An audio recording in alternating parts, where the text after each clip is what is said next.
TRIPPIE REDD has just been handed a life sentence for the murder of 6ix9ine's girlfriend, and honestly, nobody's stunned. The signs were there for years. He'd been shadowing 6ix9ine's every move, threatening family members, even dropping hints online like he wanted the world to know. Oh no, we definitely got footage at this mom crib.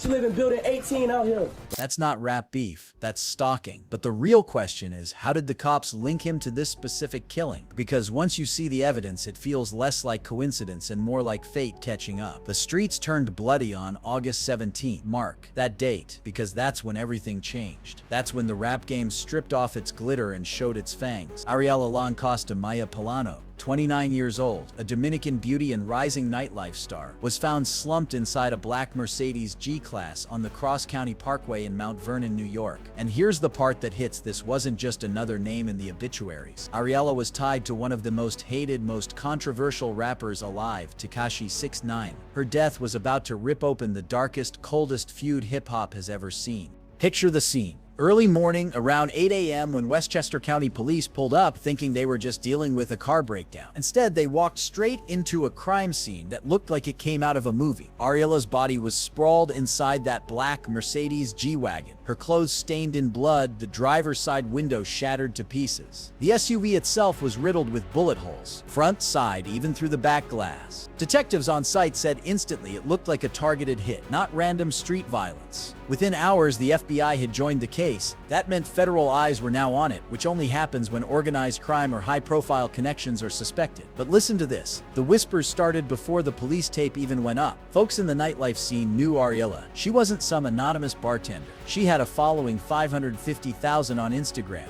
and her name popped up in music videos, parties, and behind the velvet ropes. Her life was tied to one man whose reputation made her a target, Daniel Hernandez, better known as 6ix9ine. And as soon as her murder hit the streets, people asked the same thing: was this really about her or about him? Tekashi 6ix9ine ex-girlfriend or side chick or whatever kind of relationship they got, but they had a relationship. Even though I don't think they like boyfriend, girlfriend, but I do think they got a relationship. She was shot and killed in New York. I believe yesterday, the other day, leaving outside of the club, sitting in her car, a gunman murdered her. You know, some people believe she was the intended target. Now let's talk about who Ariela really was, because this changes everything. She wasn't just a random face in the crowd caught in the wrong place. Ariela built her own name. With more than 500,000 followers on Instagram, she ran the influencer circuit while working nights at Icon, New York, one of those Manhattan hotspots where celebrities, athletes, and high rollers dropped thousands without blinking. Everyone in that scene knew her. She was the one mixing drinks for the VIPs, smiling on stage at events, showing up in music videos, and yes, she was tied closely to 6ix9ine, though both of them kept their status quiet. And here's the twist: just hours before she was gunned down, Ariela was posting on her story videos of her at Icon, laughing with friends, glowing like she was on top of the world. Hours later, she'd be zipped into a body bag. That eerie contrast, alive one minute, gone the next, sent shockwaves through the city. When the news hit, tributes poured in from fellow bartenders, promoters, even celebrities. And for the first time ever, 6ix9ine himself broke his silence online, calling her the love of his life, a move nobody saw coming. But here's where the story takes a darker turn. Ariela's death didn't just break hearts, it cracked open a history of blood feuds that had been simmering for years. The streets lit up with speculation, and almost instantly, fingers pointed in one direction. People weren't whispering about random stick-ups or jealous exes. They were pointing to 6ix9ine's long list of enemies, and at the top of that list was TRIPPIE REDD. This wasn't some casual rivalry. TRIPPIE and 6ix9ine once shared studios, beats, and even dreams back in. They were supposed to be the next wave together.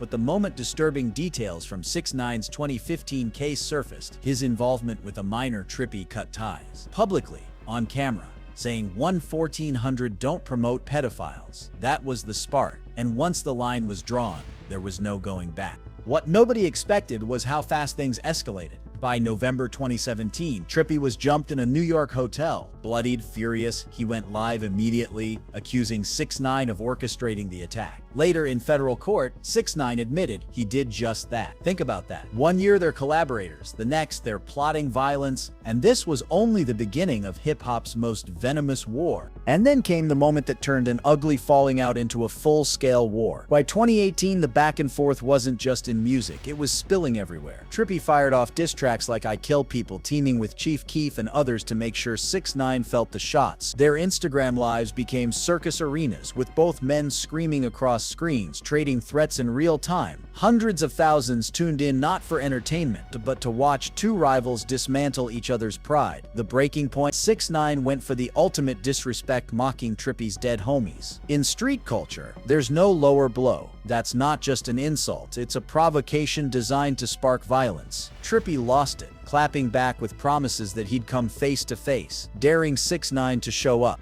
What made it even worse was how raw and real it felt. These weren't slick marketing stunts. These were two men with egos, gangs, and scars, showing the world they wanted blood. And the audience? They were glued to it, knowing every word could trigger a headline the next morning. This was no longer rap beef. It was personal warfare that demanded a body count. Here's where words turned into fists, and fists into something deadlier. 6ix9ine wasn't bluffing when he promised retaliation. He had the 9 Trey Bloods in his corner and he used them like chess pieces. In court, he admitted under oath that he ordered a hit on TRIPPIE back in November 2017. His guys followed TRIPPIE from a video shoot to a hotel where Anthony Harv Ellison punched him straight in the mouth. That wasn't internet smoke, that was real muscle being flexed. And the humiliation cut deep. For TRIPPIE, it wasn't just an assault, it was a message. 6ix9ine had power, reach, and people willing to move on his command. That kind of embarrassment in the rap game doesn't fade, it festers. TRIPPIE knew he couldn't let it slide, and his responses grew more dangerous by the day. But what really pushed things over the edge was the psychological warfare. 6ix9ine didn't stop at violence. He started flaunting videos with TRIPPIE's ex Alex, even posting bedroom clips that circled the internet. This wasn't just trolling, it was salt in the wound, meant to break him mentally. And in street culture, when pride gets shattered like that, bullets usually follow.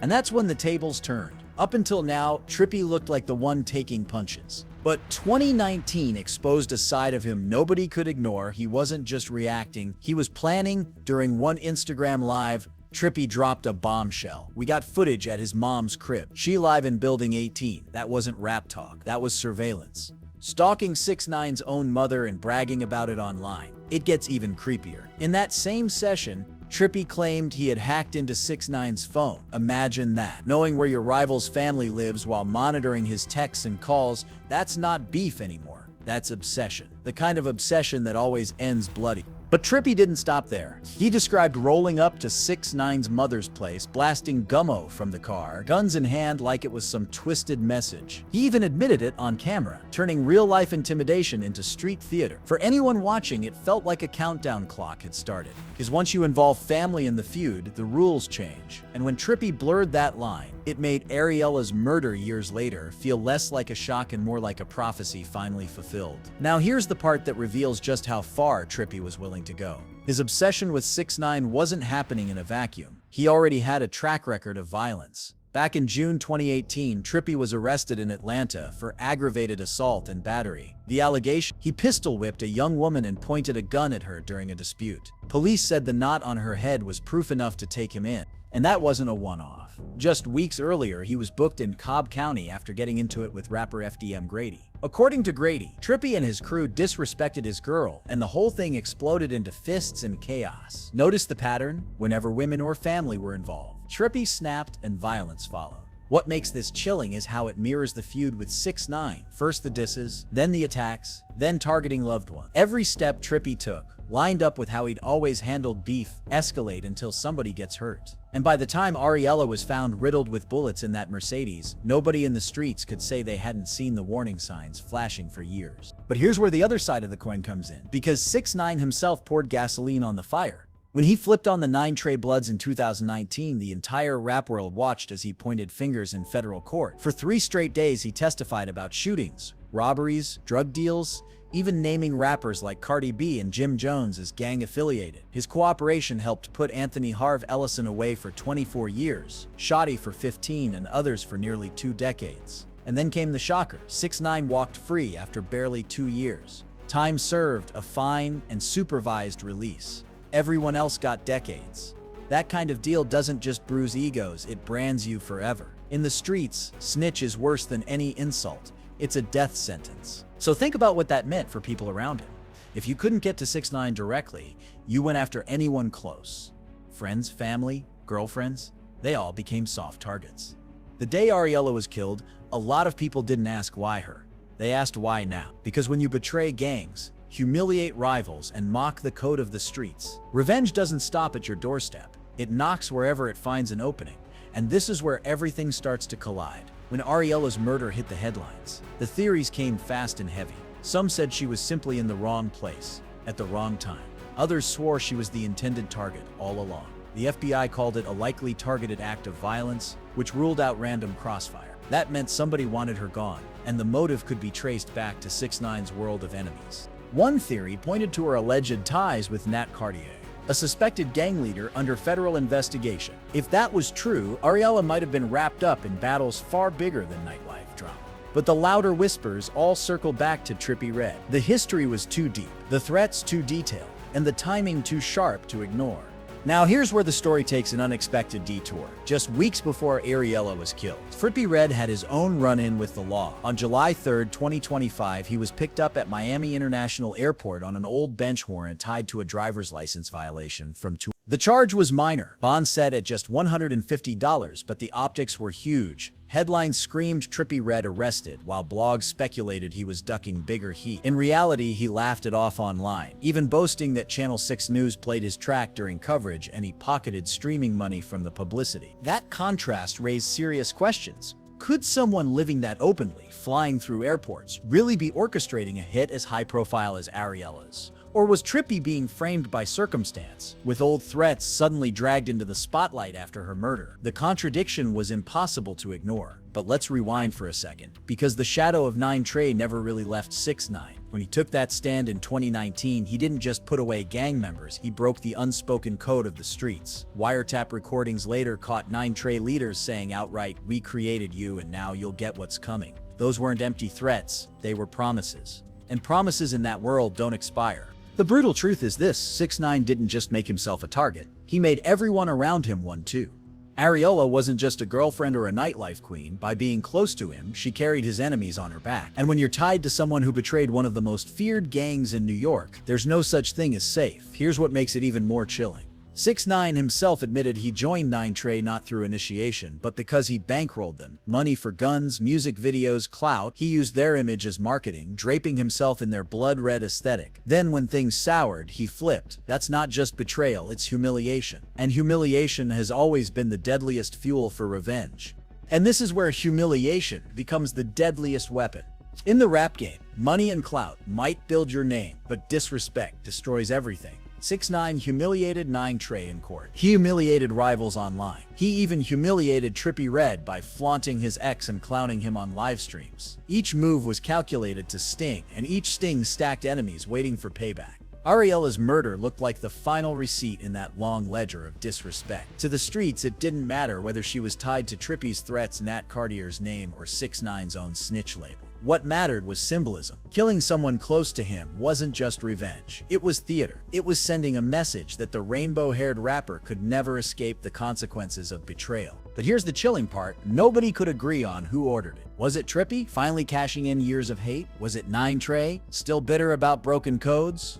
Or was Ariela tangled in another war entirely, caught between her own connections and 6ix9ine's enemies? That uncertainty only fueled the paranoia.